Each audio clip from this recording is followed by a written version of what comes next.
சதுர்த்திக்கு வாங்கின பொரி ரொம்ப மிச்சமாகிடுச்சா, அப்போ குயிக்காக ஹெல்த்தியான இந்த பொரி உருண்டை செஞ்சு கொடுங்க. பசங்களுக்கு ரொம்பவே பிடிக்கும். 10-15 மினிட்ஸில் பண்ணிடலாம். 1 கப்பு வெல்லம், பாகு வெல்லமாக வாங்கிக்கோங்க.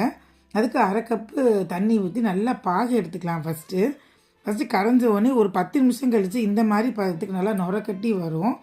அதை எடுத்து ஒரு தண்ணியில் ஊற்றி பார்த்திங்கன்னா நல்லா இப்படி சுருண்டு பால் மாதிரி பிடிக்க வரணும். இதுதான் பதம். இதுக்கப்புறம் ரொம்ப கேர்ஃபுல்லாக இது அடுப்பை அணைச்சிடலாம். போதும். கொஞ்சமாக நெய்யும் கொஞ்சமாக ஏலக்காய் தூளும் போட்டுட்டு நல்லா கைவிடாமல் கிளறிட்டு இதுக்கு 3 கப்பு பொரி போட்டுக்கலாம். 1 கப்பு வெல்லத்துக்கு 3 கப்பு பொரி கரெக்டாக இருக்கும். போட்டு நல்லா கிளறி விட்டிங்கன்னா ஒரு 5 நிமிஷம் வச்சுருங்க. கொஞ்சம் சூடாகட்டும். ரொம்ப சூடாக பிடிக்கணும்னு இல்லை. ஒரு 5-10 நிமிஷம் கழித்து நான் பிடிக்கிறேன் பாருங்கள், எவ்வளோ நல்லா உருண்டை பிடிக்க வருதுன்ட்டு. இதே மாதிரி செஞ்சு கொடுங்க பசங்களுக்கு. ரொம்ப ஹெல்தி ஸ்நாக்கு. தேங்க்ஸ் ஃபார் வாட்சிங்.